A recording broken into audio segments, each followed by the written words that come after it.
since then has grown, I think, more quickly than any other office that I know in Graz. He's won an awful lot of competitions. Among those competitions, the recent competition for the Warsaw Symphony Orchestra and the OIC, that's the Arab United Nations building in Jeddah, and a number of hospitals. He's doing work from residential work to research facilities, quite a mix. Since collaborating with him, I've come to work in his office a couple of days a week, and I must say it's a very exciting place to work, especially because to see the amount of research done there and the visionary way in which he goes about his work. And I think that it's that visionary nature of his work that is, I hope, going to be relevant to what we're talking about here in Toronto, and I'll pass him on to you so he can show you his work.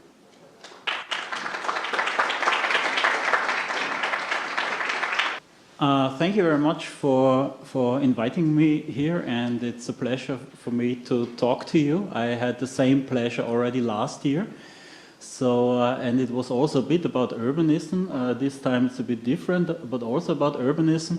And I'm trying not to repeat myself, so I try to get different projects and different point of view on all of this. But maybe before I start, so I will show you 3 or 4 projects depending on the time now. Before I start, I will shortly introduce myself. I come from here. And basically that's the reason why I have to leave this country, and work abroad and in different other countries. It's just too small.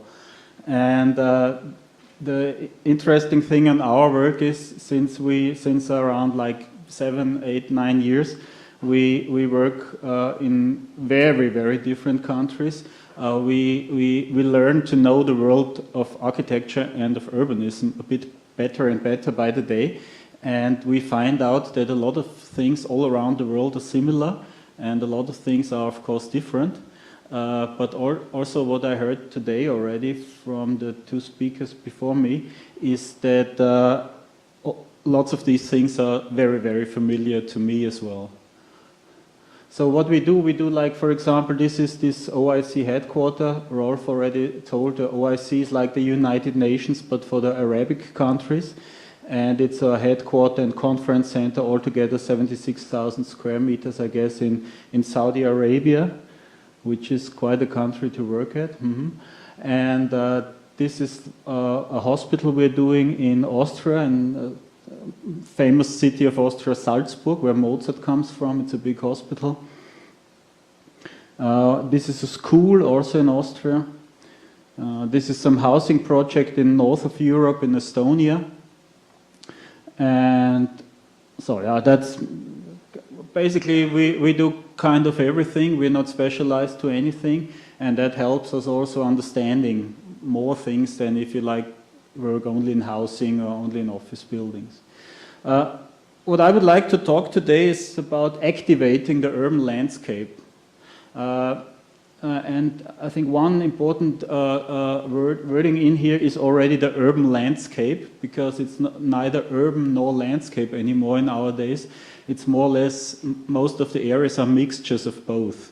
So we can say it's like suburban areas or something, but I would rather go one step further and call it just urban landscape, because also suburbia is not really, is a too precise wording for all of these things which happen there and which could happen there. And I would also like to add this landscape to this configuration, because landscape is still something very romantic, which was always good and always beautiful. And these areas which we have at the moment are not always good and not always beautiful. So if we could try to see them also as landscapes, then maybe we get this notion of something beautiful in there again for the future to think about. And activating is important because if it's not just about building something or even making nice spaces with buildings, they have to be used as well. And in our days, it's not enough to have the right proportions and the right light. You also need the right functions and the right people who use them and the right management for all of these functions. Otherwise, it will not work that much. So I start with a very, very small project. It's actually an office building. I think it has 860 square meters or something. It's 8.6 meters wide, because that was exactly the site, and it has, as you can see, 5 floors. It's designed like a shelf, and is on a, let me see. Which one is actually the laser pointer, if I have any? Oh, great. Thank you. Yeah. And it's an old, it's a square, which at the moment is just kind of strange meadow.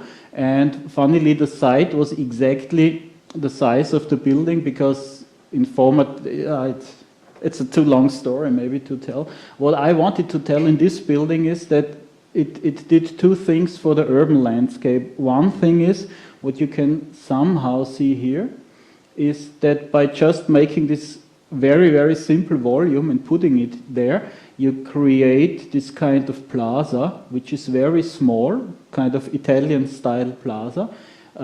Here the building is not there, and there where the parking lot is the future site of the building. And you see in the back is this small plaza. So what is at the moment a kind of not really a space, it's too big, it's not really specific, it's just nothing, it's just a leftover, becomes a very distinctive space on one side, and also a bit of a nicer space on the other side, because there is actually the river.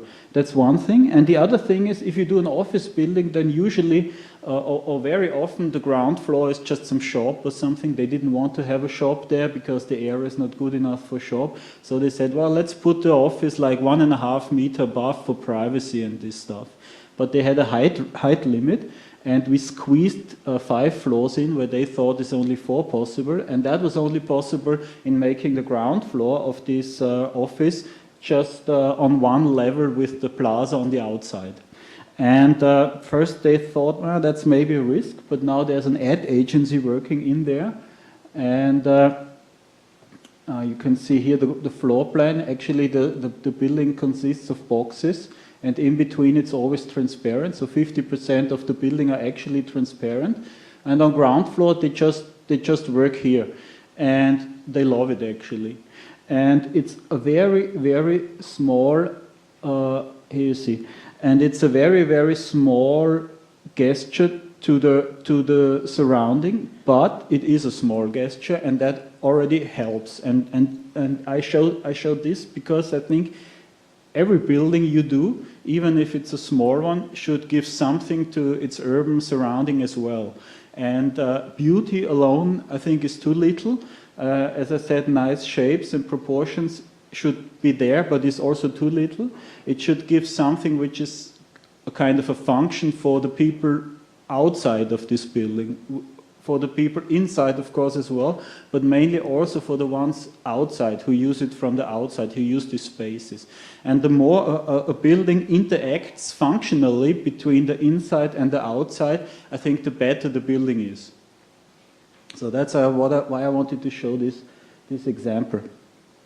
A second project is a project which is like 97% apartment building in Doha, in Qatar. The area is called Lusail because that's that's Qatar. And this is the skyline of the center of Qatar, and this is how these skylines in these cities look. Not so unfamiliar to American or Canadian cities, only that they grew even faster. And what you can see here is that there is no relation between any of the buildings. This building here is also a design of us, but unfortunately it was a competition. We just got second prize. But the interesting thing on that building is that next to it there's this 360-meter high building, but at the moment it's built until here, and they stopped because of financial crisis, stuff like this. And here at the bottom there is this big sign showing exactly this image, how the building will be in the future, blah, blah, blah. And our owner, the client of this site, he didn't even know that it will be that big. So he bought this site.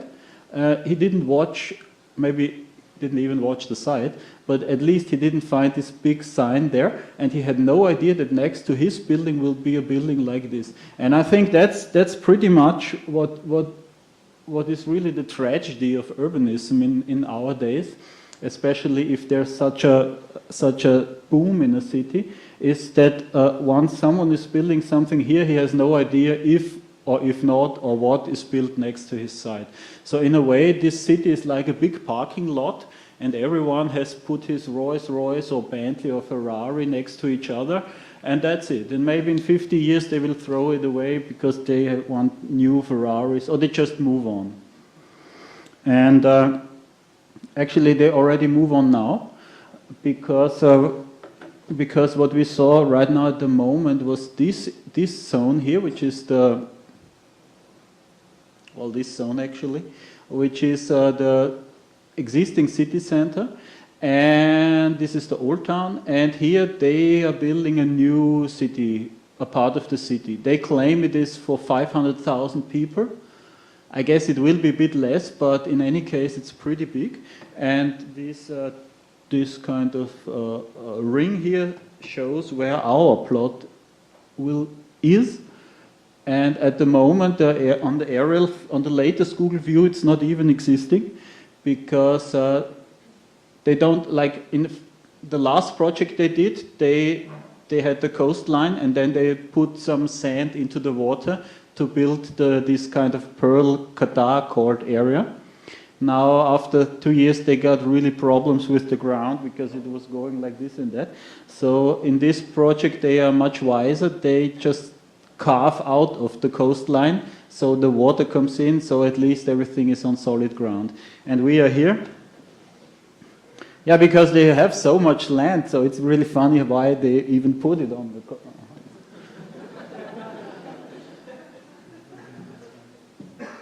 This is a master plan. It's done by Norman Foster. I don't know if he really invested a lot of time in it, at least for marketing reasons. For marketing reasons, it's always good to have a Norman Foster master plan. And one of the big problems in the area is still that they always separate functions. They don't mix functions. I know this from Asia as well. We have projects in China. It's horrible. In an apartment building, you are not even allowed to put a shop on the ground floor. It's just state law that it's not allowed. Because in China, if you would put one shop on ground floor, then after 15 years, the whole house is full with shops and restaurants. And that's what they want to prevent. And kind of similar thinking is very often in the Arabic world, although even in the Arabic world they have these exceptional livable souks in all of these areas, and they appreciate them themselves, but whenever they do something new, they don't make this mixture. It's really a pity. So here we have some kind of office area, then we have some like this and that housing area, here we have some entertainment center, here we have this, here we have that. It's always separated, and here we have 4 really high-rise buildings which articulate this X, and that's what they do. And our site is here, and our client is a local family who are very wise, and they took this site, which is really a great site. What we did there is this kind of project. It's like 2, 4, 7, 6 towers, and it's basically housing. There is this master plan with the height and so on and so on. And this is our first sketch. And what we tried there is to, even if we have this 95% housing, how to make still a livable space or district or quarter at least out of this project, because you know all of these apartments they they are bought, and even people might live in them, maybe not in all of them. So the relevant thing is the apartments, they will always be private, and I believe they should be private. But the ground floor area, this is an area again for kind of social interaction. And that brings us to the point, it's exactly the same like in the small office building before. It's always about the ground floor. If you manage to have the ground floor in a really nice way where people can interact, where you have all kinds of programs which have synergies, then the city can, or the area can become a nice and growing area. So actually, it's very simple in a way. It's very flat because we use the ground floor. The street is on ground floor, everything. So if we really activate this area, then most of the thing is done. Of course, you can have some kind of sky top and rooftop and whatever things. These are also nice. But the majority of people, they are walking on ground floor. So what we try to do here is, with this climate, yeah, this is the site now. And they are planning a shopping center here. This one. Just one building in the end. It's already the inside of the mall, what you can see here, I guess. In a very nice Italian traditional way, like shopping centers seem to have to be. But our client luckily wanted something modern, and this is his area, and the site is very difficult in its configuration, but of course just great because it has this kind of beach line and this kind of beach line, and it's just oriented to the sea. And what we suggested 4 different designs, and he selected wisely this one. It is definitely the best one. It consists of 6 kind of bit sail-like shaped towers, which make it on one hand elegant and a bit dynamic, and on the other hand they play very wisely with the spaces in between the towers. Like with the spaces which are here in between. In the master plan, there was one building like this, whoop, just one line, and we kind of separated them. And there is a street in the back which is 5 meters higher because it has to cross this creek here. And we use these 5 meters to enter the site and then slowly go down to the seafront. Let's see how we did this. Exactly, we had these plateaus in between. I will show you a bit later about that one. And of course, most important is that most of the apartments share a good view to the sea, which they do. But also very important is the view in between the towers and the view from one open space to the other open space. And inside the towers have like some small atriums, and then the apartments are done all around like a ring. There's one office tower though, which is now forbidden because it's not supposed to have office there, so it will be all apartments now. And one thing which is important in this project is that this plateau structure really goes through the buildings. So what you see here in a bit gray is already the setback of the ground floor, because in this area it's really a lot of sun, and whenever you have a roof, you like to be there. So what we said is we let these plateaus run under the towers, because the lobbies usually don't need that much space, and if we had a slight proportion of other programs like restaurant, bar, a bit of shopping, and we put them also in there. But what we really tried is that you can walk under the buildings like under umbrellas.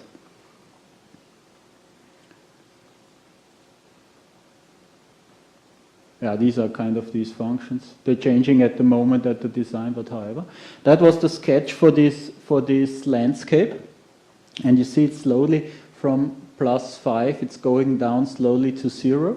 And it has these kind of steps in between. And each of these plateaus is a small and a nice place to rest, or just to have some trees or something like this. It could seem like a pattern of pocket parks or something like this, for example. And the buildings, they float on top of them. So you see here, these are very rough without trees or anything. These are these plateaus underneath. And the buildings seem to have not really something to do with them, really like sails, depending on the wind. But what you see here already, it provides quite some nice areas of shadow. And well, these are the places which we think will be really appreciated. This is how the section looks. And what you also can see here, this is this atrium, of course, but what you can also see here, these platforms, they're really running through the building, which I think is very important.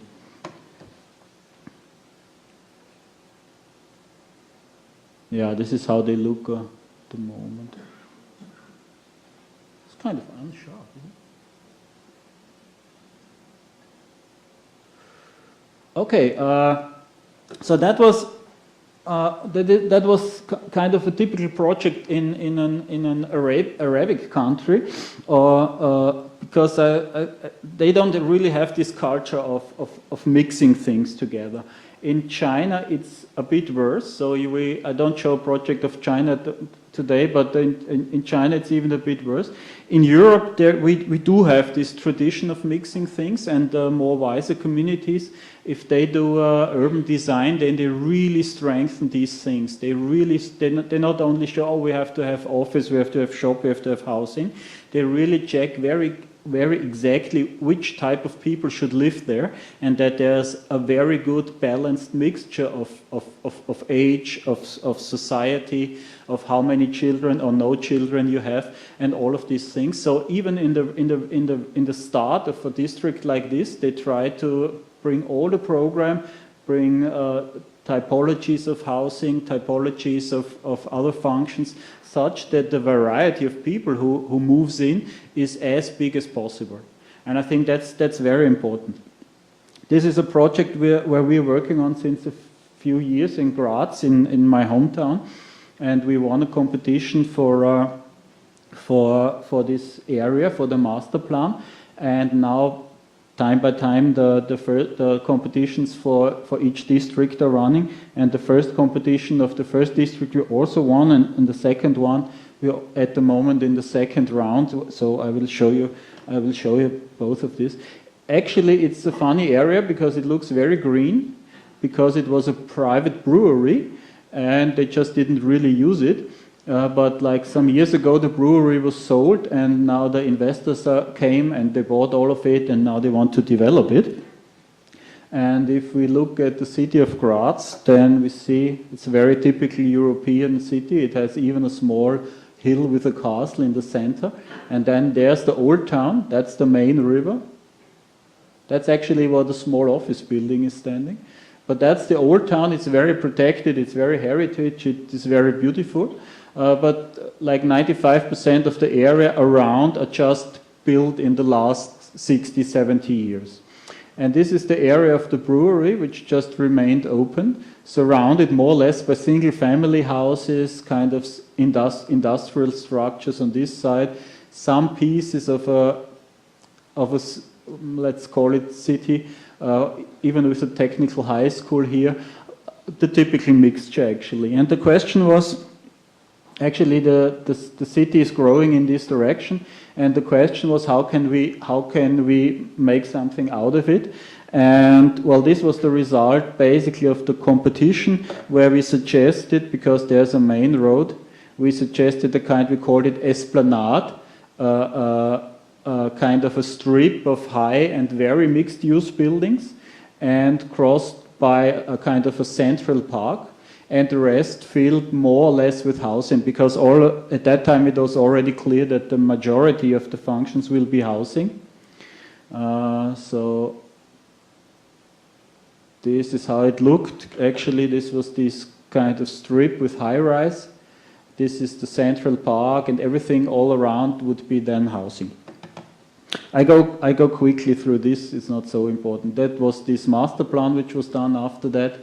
And then there was the first competition, which was actually of a competition of this area here. And it was a kind of invited, kind of a discussion competition, discussion with the city. And we said, in order not, well, if we do just one project, then they might like it or not. We do 10 projects. So basically, we said our main idea of this area, which is basically this one, is to connect this area with the rest of the area, which starts here and goes down south here. And here's this kind of a not major, but still not unimportant road. Here are some old buildings. This is a silo. This is a new office building, so big variety. And we said what we want to do is we don't fill the full site with buildings. No, we keep a space out here. And this one is connected with this area on the other side to create a kind of a big park-like, plaza-like space, something in between. I don't know if you know the word carré. In Europe, we would call it a carré. So it's a big area which is kind of shaped by buildings, but you can even put buildings on it. It can have plaza areas and park-like areas. But it's something like a central area when you enter this site. We did not really vote to make a block structure on the remaining area. We showed for the remaining area 10 different structures. But the city planning department is not that creative, and they thought that block was good the last 100 years, so it should be good for the next 100 years. So with this we won, and now we have a block structure there. And the question was then, this is some models of it, and this is the floor plan of it. Well, it's not very creative. The interesting thing on it is basically this working model where you see this carré structure, and here we started not knowing what will really happen here to put some towers already. So half a year later we were invited for the competition for this area, and then we had the problem that we ourselves did not really like that much our boring block structure, and we thought that for this area it's more important to do something really livable. And something else happened in between, not fully unexpected, was that it turned out that also for this area, where in the master plan it was supposed to have maximum 20% housing, and the rest like office, school, shopping, education, whatever. Well, it turned out that also here there will be 95% housing, because Graz is just growing on housing and nothing else. And so we were faced with the problem how to make this kind of livable strip there, but not that livable from the program. And something else is happening there. This street here on this side, that's really well, it's a more heavy street, let's call it, and it has quite some traffic. And in the original concept, with not having too much housing here, that would not have been a problem. So we suggested a very open structure where you can walk from both sides, and the public tramway would have gone this way on a separate axis. And so this is more like the pedestrian area, and then here's the street, and you can walk, and here's housing, and there is housing. And this changed now, so that also in the center is housing, but the railroad stayed. So this is now a model of how it looks now in the end. It looks a bit more chaotic, and it looks from the other way. Here we have still this first district with this corner of the block buildings. Here we have this main road going down. This is south now. And here we have this X of the tram, which is going here. And here you see slightly some old buildings, an old building here, an old building there. This is an old silo, this is this newer office building, this is an old building, and so on. And so what we did to it's getting really complex, this project, because we really did a lot of steps to get a lot of variety in there on all kind of levels. So you have to be very cautious now to follow me, and I have to be very cautious to explain it easily.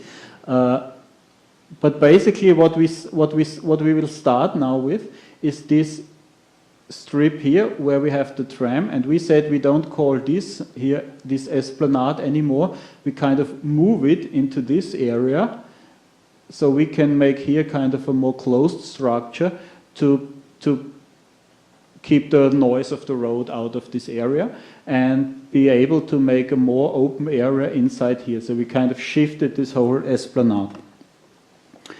And now we're going diagrammatic.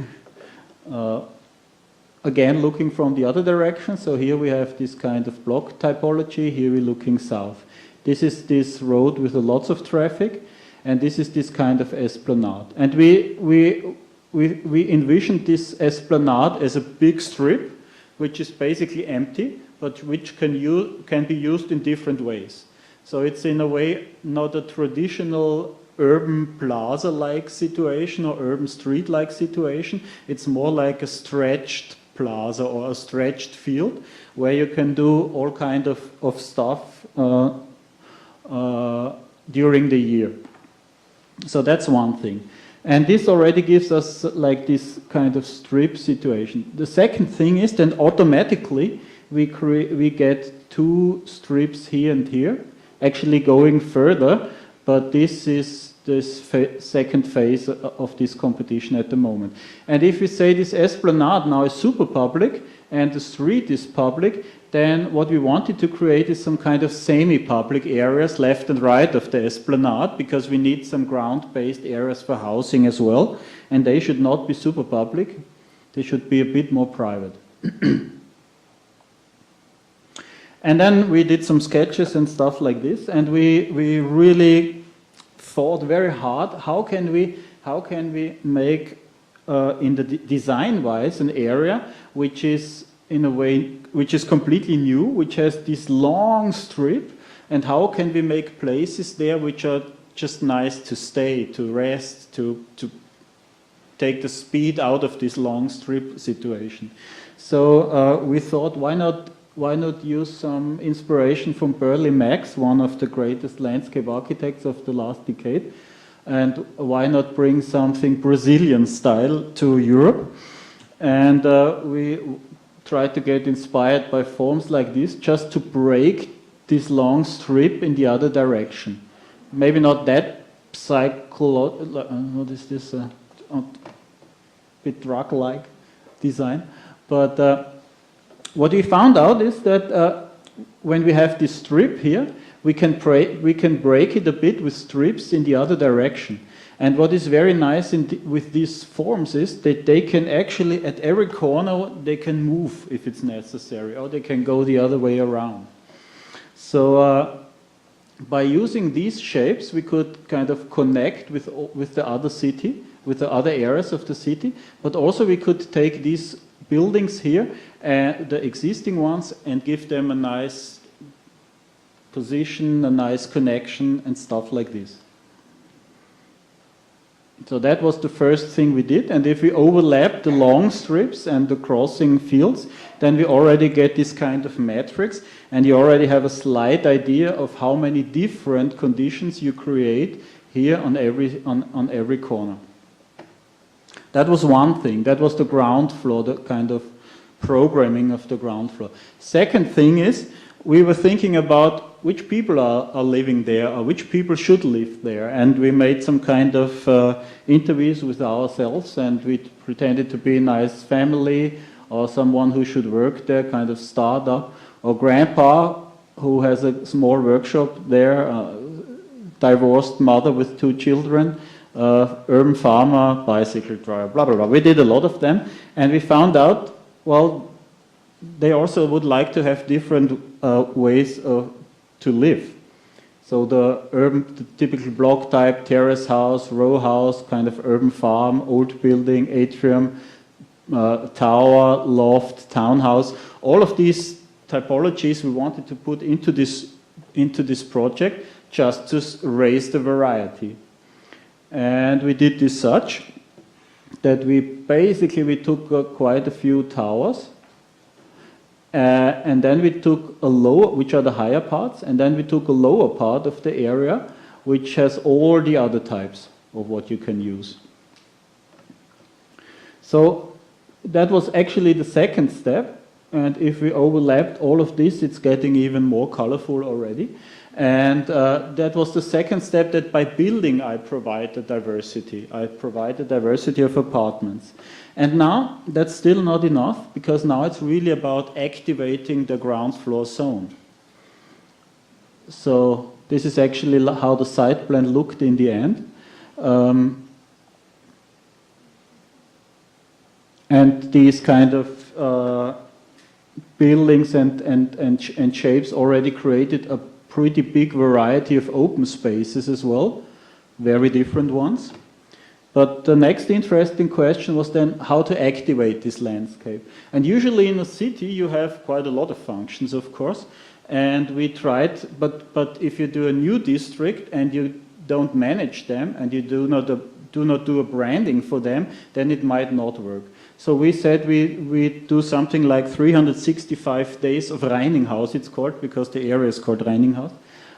We do 365 days of Reininghaus, so we just think about 365 functions which could be there, and we wrote all of them and gave them a position. And they are not only shopping, they are like, for grandpa he had a small workshop, you had a small repair station for your bike, you had some shopping, of course, you had some grandma watching for your children, all of these things which just happened to be in a city, but we gave them names and places. And the idea is that if you do a development with such a high density, then there should be some leftover money to activate this ground floor zone with these things. And now it happens to be that these things are not just there, they grow. So it's very important that you enter timeline into your design.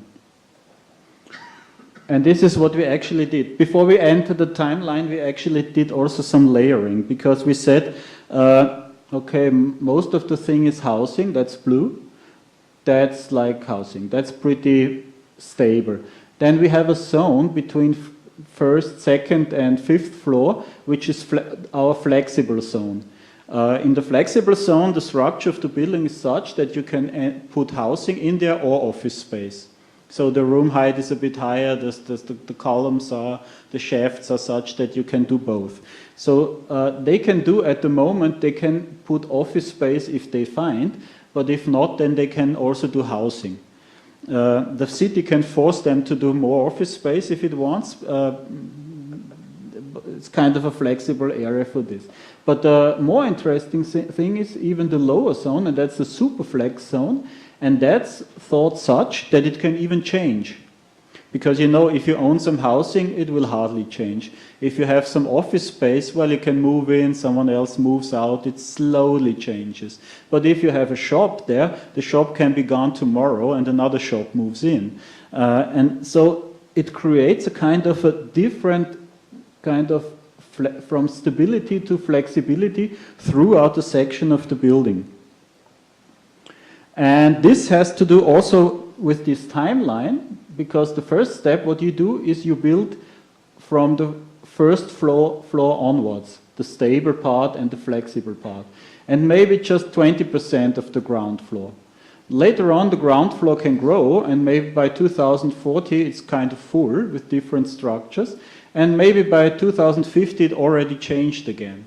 So that's a very important thing, and you have to think about the structure of the building, of course, to do it, and the shape of the urban spaces.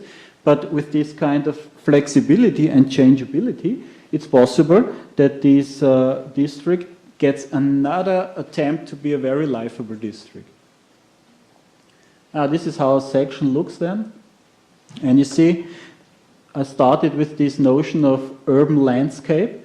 And I think in this image you already can see a bit of this, that is really a bit of like a landscape. It's not really formalistically traditional urban design with rectangular squares and stuff like this. It's more like a circus or a mixture of stuff, just happen to be there. And this creates, of course, a lot of potential for kind of interaction between people and residents and people who work there or just go there. This is the only rendering we did. Is not really a rendering, it's more a collage of this central area where you see a bit of the industrial buildings and a bit of the new towers. And this is again the model, and maybe now it's a bit easier to understand how we still have this X, which is the main X, how it's always open to these semi-public, semi-private areas, but also not fully open, always a bit closed. How the shape of these lower structures can be just something, and the shape of the structures above is more clear because this is like the housing and the office shape, which is just a less flexible one. I was told to stop because time is over. Is it true? Otherwise I would show you another project. Huh? Okay, very quickly. That's not so complex here. It's also only about housing, and it's in Salzburg again, in the outskirts, not fully outskirts of Salzburg. Very nice area. It's a former military area, and the city was grown all around. Here's a hill, and here you have a kind of an important street entering the city center. And although it looks completely suburban, and looks also very quiet, it has quite a lot of traffic on these narrow roads. So noise protection was a very important issue in this project. Here you see the model with the empty side, and you see that there is a kind of a very small structure. Here is the big hill, small structure here, small structure everywhere actually. And but the density which we had to enter here is like 5 or 6 times the density of the surrounding. So it was also the question of how to interact with the surrounding and how to interact with these very noisy streets here. And our suggestion was to do something more or less like this, that we make a ring of low row houses, 2 floors high, with small private garden. And inside we make then point buildings. Now that was the very first model. In the end it changed a bit and it looked like this. So out of this one ring became kind of a few smaller pieces of these lower houses. We had in these lower houses in the end around 7 completely different typologies, but all of them had a small front garden with some walls, like kind of courtyard house style or Mies van der Rohe style with a bit of a wall in front, which gives you the noise protection and the privacy, but still some kind of interaction with the street here. Because the other suggestion would have been just to make a wall because of the noise. And we wanted to make some buildings which separate the inner side from the outside for the noise, but still interact in between. So all of these buildings here, they have this small front garden and a bigger garden in the back. And inside we had towers. Well, towers is not even in Austria, they are called towers. It's between 5 and 8 floors. So we had this kind of point buildings, let's call them. And we shaped them always with 5 corners, because with 5 corners you get just better view, you get better light conditions, and you get nicer spaces in between. So what we figured out in the end is we have a small ring of these row town apartment houses. We have the typical apartment house inside. There's even a kindergarten here and a seniors tower here. And we still had a very huge area, which is like a park. So actually we had everything you want. You have a central park, you live in the central park, you have all kinds of different apartments. So you have quite a lot of variety. And this is how we thought about separating the functions, how about separating the variety. Again, here this is the ground floor zone. We tried to do quite a lot of interesting and different functions on the ground floor, which was an add-on which just we could do in our project, because we squeezed all the other program, the apartments, a bit more into the maximum volume. So we got kind of 2,000 square meters in addition, where we could do now this atelier, small shop, some meeting area, meeting room, stuff like this. Everything to activate this zone. And then what is also important in the project is that if you just have these public areas and then you live next to them, you have to find some kind of filtering in between. You cannot go from public area to private area automatically, because then no one wants to use the public area. So you need something in between, and in this case we did it with some kind of leveling. We said that in the center, this area here, which is dark green, this is the lowest area. We called it the Park Valley. Here we have all the bicycle pathway connections, a public park here. Then we had some kind of plateau, which was not really much higher. It was just 20, 40, 60, 80 centimeters higher. And this is this yellow area, which is next to it. And this is already a bit more private and a bit more excluded and has this kind of pocket park structure again. And then on 80 centimeters high level, we had the ring with the private gardens and the villas in there. And the 80 centimeters here helped to give them more noise protection and more privacy to the street around. So that was then a kind of a smaller step. So you see, even with this very small slight leveling, you can do, even in a bigger project, you can do quite something to enhance the quality of this urban zone.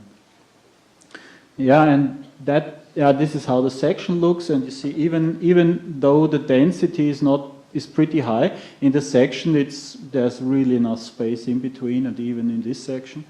And this time we didn't do any renderings, but we did some hand drawings. And this is like when you're sitting in your row house apartment with your private garden, looking to the center, and here you see one of the higher buildings. And if you're then out there in the garden, in the public area, this is how the higher buildings look then. They have terraces, whatever. And it's very important to have a really fantastic and beautiful landscape design. And also here you see already this is a bit the lower area, maybe with some water. Here it's a bit higher. So we already have this slight differentiation. And this is some kind of semi-public function. And this is then the private function. And here we see the row houses a bit with garden as a filter again between these zones. Yeah, that's it. Thank you very much.